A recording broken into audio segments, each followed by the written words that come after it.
What is good mga ka-champion, and welcome back to another video. For today's video guys, I'll share with you two underrated yet powerful candlestick patterns in the market, right? So for most people, these two candlestick patterns are being underestimated.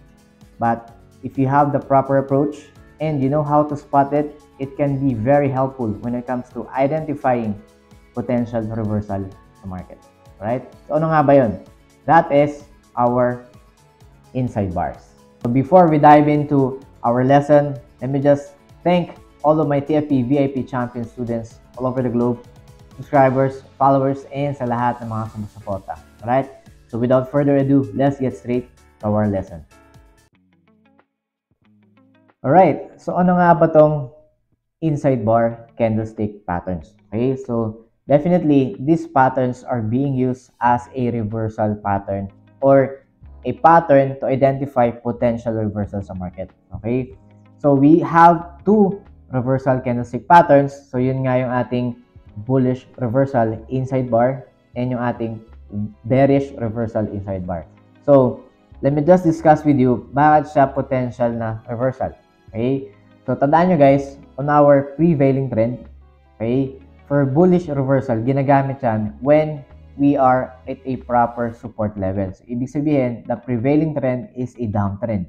So, when the market went to a level of support, okay, and then inside bar happens, ibig sabihin yan, nagkaroon ng weakening of momentum dito sa ating prevailing trend, which is yung ating bearish trend. So, ibig sabihin yan, there is an indecision na nangyayari wherein the market can have a potential reversal going up. Okay? So, we have two ways in order to enter dito sa ating reversal patterns. Okay? So, the lazy way, number one, is simply using market execution or buy stop orders kung saan sasalubugin nyo yung market pataas. So, normally, we execute right after dito sa ating closing candle ng inside bar or ibig sabihin dun sa market execution after mag-form tong inside bar. So that is the lazy way, but nevertheless, yung pangalawang way is simply going dun sa ating lower time frame and of course, following our system rules. So that is the conservative way of entry. So again, I'm showing you the lazy way of how to enter because tandaan nyo, if you have enough capital naman, again, you might go down to a lower time frame such as 1 hour pababa. Okay, 1 hour, 15 minutes, and 5 minutes. And you can just use market execution or buy stop orders to execute itong bullish reversal. Okay? So, as per the rule, kapag bullish reversal, it must be at a support level. Okay? Significant support level. Okay? On the other hand, kapag naman bearish reversal using inside bar, so makita nyo, ang prevailing trend is uptrend. So, ibig sabihin, merong momentum yung buyers. However, kapag nagkaroon tayo ng inside bar, after that bullish momentum, meaning there's already an indecision, there's already a weakening of momentum coming from the buyers. So, ibig sabihin yan, we can take advantage of this pattern to spot potential reversal. Okay? So, the lazy way of entering sa market is market execution and of course, yung ating sell stop order. Okay? So, ibig sabihin yan, we enter dun sa wick nito, sa pababa, and also, if sasalubungin yung price, use sell stop order. Okay? And number two, the conservative way, sabi ko nga, is of course, following our system rules, TFPWR system, for the execution. Right? So, I will show you both ways on how we can enter dun sa ating market using this inside bars candlestick patterns. Alright? Okay.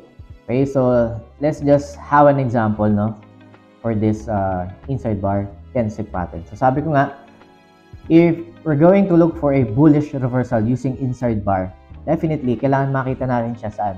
Sa significant support level. So you can see, diba, the market now is in a consolidation phase. So tandaan nyo, I am on an hourly time frame, each one. So if I would to analyze itong market, diba? Current market is nandito, and if I were to look for a support level, significant support level, ito agad una ko makikita, diba? Meron tayong range of support level dito. Makita nyo, right? So, this is a significant level support. Again, sabi ko nga, support level, wala naman eksaktong line yan or walang eksaktong area. As long as you are within the range of support level, then that would be significant at some point. As long as ang market is what? Nabalikan na yan. At the same time, it has multiple reactions from the past. Okay? So again, I am on an hourly time frame. I will show you two ways on how to enter this market. The lazy way, okay, and the conservative way. That is using our TFUR system. So again, for some people, they don't want to wait for the confirmations, this and that, as long as they have the significant capital naman, and they know that they trust their own analysis. So again, nothing wrong with that. But again, I'll show you two ways para ma-incorporate yung inside bar and you can catch the reversal of the market. Alright? So again, you must be at the support level. So again, yung market is currently wala pa sa support level. So we just have to wait for the market to materialize na magpunta muna siya saan? Sa support level. Okay? So let's see what happens. Okay? So ngayon, yung market nasa na? Nasa support level na. However, wala pa naman tayong inside bar candlestick na nakikita. So definitely, there's no reason for us to enter. Okay? So let's check what happens next. Okay? So kung makikita nyo, di ba guys? So yung inside bar happens dito sa ating support level. Okay? So does that mean na pwede na ako mag-enter? Again, sabi nga, there are two ways, but nevertheless, let's just analyze bakit siya naging inside bar. So kung mapapansin nyo, there is a momentum of the prevailing trend going down. So yun, di ba? Yung ating lower low, lower high series of downtrend as a trend. Then afterwards, nagkaroon tayo ng inside bar bullish candle, meaning still within that dito sa shadow ng ating bearish candle. So this is considered as an inside bar candlestick pattern. Bakit? From the prevailing trend of bearish, nagkaroon tayo ng bullish. So ibig sabihin, there is an indecision na nangyayari sa lower time frame. Ibig sabihin, there are presence na ng buyers along the way, which means nagkaroon na ng weakness of momentum dito sa sellers. Okay? So the lazy way of entering dito sa market is simply doon sa highest wick ng inside bar candle. Okay, sabi nga. So I'll just have a bullish position. Okay. So again, you may want to account for the spread. Again, you can use market execution or buy stop order. Either of the two. Ang importante is, tandaan nyo, the lazy way, kailangan medyo significant, malaki-laki na yung account nyo. Okay? Para makapag-enter dito sa 1 hour. Or again, if you are entering sa 5 minutes or nakababad lang kayo sa 15 or 5 minutes, you can use that because nangyayari din naman yung nangyayari din tong inside bar sa multiple time frames. So again, you just have to spot nasa ang key level ka, which is for buy reversal, bullish reversal, simply dapat nasa support ka. Okay? So all you have to do is you can use this as a range or dito sa lowest wick ng ating ng inside bar candle natin. So again, lazy way, enter ka sa current market execution or using buy stop order and just use 1:3 risk to reward ratio. Just to make it simple, di ba? Okay, so again, this is a pattern of an inside bar candlestick. Nevertheless, a pattern of reversal as well. So, makita nyo, see what happens. Okay? Na-trigger ka. So, again, market shoots up. Tingnan natin nangyari. Using just 1:3 risk to reward ratio for less greed.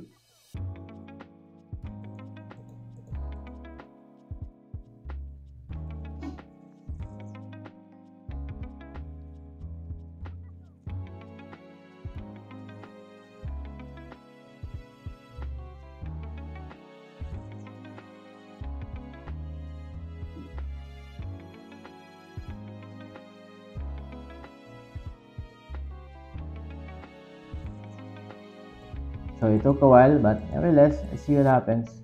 Okay, so we already have to profit just by identifying reversal pattern of what? Inside bar. So again, Yun yung sinasabi kong na-underestimate tong inside bar. But yet, if you have the proper approach at the same time, if you know how to recognize inside bar sa tamang key level, then it would be a powerful candlestick pattern reversal. Okay? So this is just one way, a lazy way of what? Of entering dito sa market kasi we just execute dun mismo sa kung nasan time frame tayo. But the conservative way, again, following our system rule, let me just show you again. Alright, so showing you the conservative way of entering dito sa ating inside bar candlestick reversal pattern for a bullish opportunity is simply kapag nagkaroon tayo ng inside bar candlestick pattern sa support is punta lang tayo ng execution time frame natin. So, in this case, since nasa H1 ako, punta tayo ng 5 minutes. Okay? So, nakita nyo, dyan nyo na makikita that there would be significant confluences, diba? So, sabi nga natin, using our TFPR system, just the basic approach, okay? Nadagdagan ko na ng mga confluences. So, nandyan yung trend lines, diba? So, mapapansin nyo, the inside bar candlestick pattern makes sense. Bakit? Nabasag niya yung counter trend line resistance sa lower time frame. Okay? So, ngayon, saan ako potential na pwedeng pumasok? Again, you just have to look for significant level of support. Okay? So, in this sense, I can use this multiple reactions along the way as a significant level of support. So, itong area na yan, I'll just use, since wala pa naman tayong, di ba, nangyaring di ba? Wala pa tayong nangyaring higher low. So, again, the only thing I can use is simply a horizontal level of support. Kasi, as per our rule nga, di ba, we must be above counter trend line resistance, which nangyari na yon. And we just have to look for a bounce point, which is yung ating horizontal support. So, kung makita nyo, may mga multiple reactions dito. So, we can use that as a level of as support, diba? So, I can use this as a level support. Again, wala namang eksakto yan. But, ang point dito is, possibly market can react again to this level of support bago yan tumaas.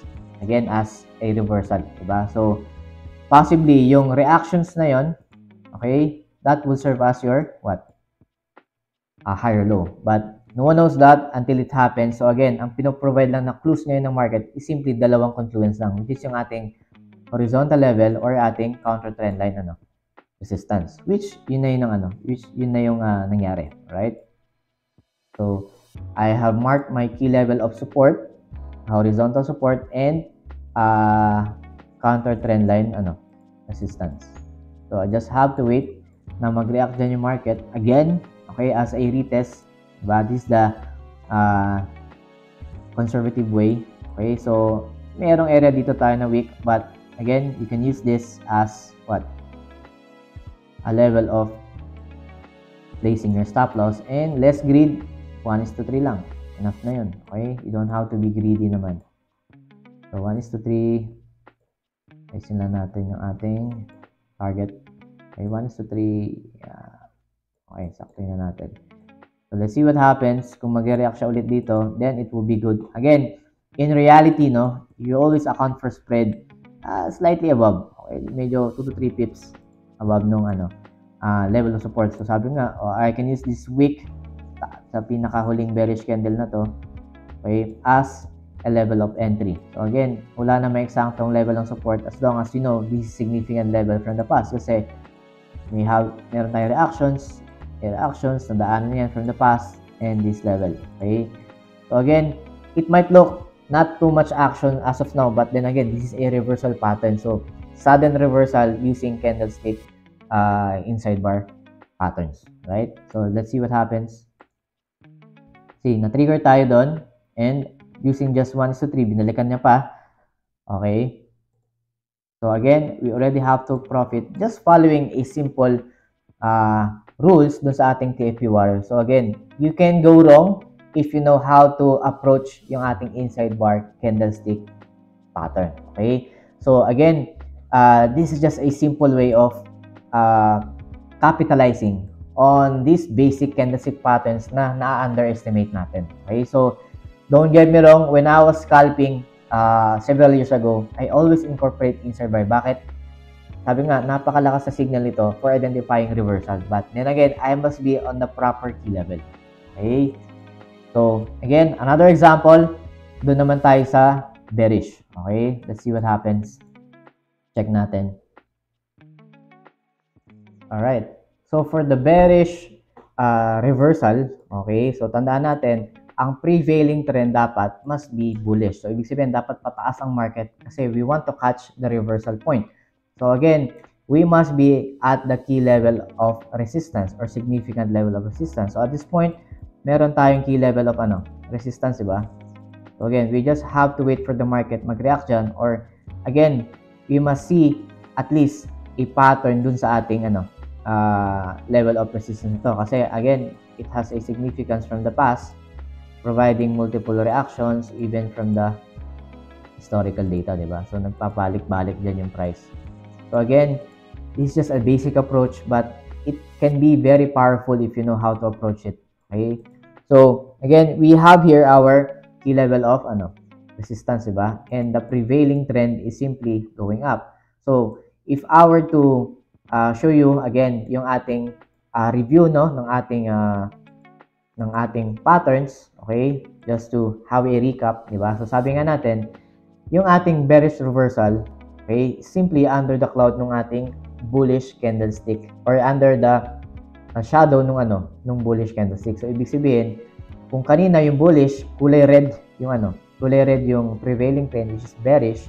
Ito naman sa bearish reversal, isang prevailing trend is uptrend, which is yung bullish candle. So, again, the entry, lazy way is saan?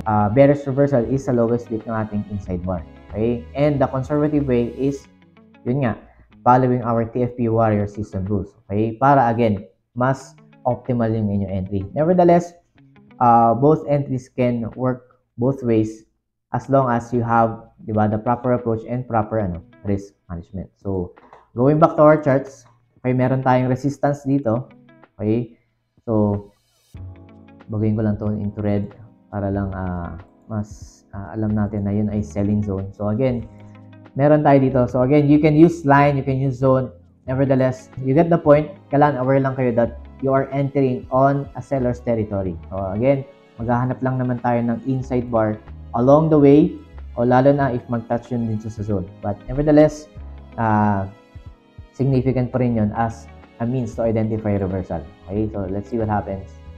Okay, so nag-touch na yung market, strong impulsive move. Okay, wala pa naman tayong inside bar candlestick pattern, so nevertheless, I don't have to take any trade as of now. Okay, so let's see. Okay, is this considered an inside bar? I believe so, kasi kung makita natin, this bearish candlestick is inside this strong bullish momentum candle. So, ibig sabihin nan, I'm within the shadow ng bullish candle. So, what we can do is simply plot our highs and lows. And sabi nga, ang entry natin would be the lowest wick using market execution or simply, using market execution or simply using sell stop being sasalubungin mo yung price. Okay? So, the lazy way of entering this is using this lowest wick as an entry. Okay? So, kung dito tayo maglalagay, I can use sell stop. Okay? Sell stop order, ibig sabihin, matitrigger siya pagka salubong na pababa. Okay? And stop loss, tandaan nyo, medyo malaki-laki yung stop loss nito. Nevertheless, you have to consider itong highest wick. Okay? Or if you want more conservative way nga, you can just go down sa lower time frame and incorporate yung ating TFP Warrior system approach. Okay? So, you must be below certain levels as just horizontal resistance, counter trend resistance, and broken trendline support. So, that's the conservative way. But in this case, I'll just use yung ating lazy way since medyo adequate naman yung capital, diba? So, using just 1:3 risk to reward ratio, that will be enough, okay, for less greed approach. 1:3.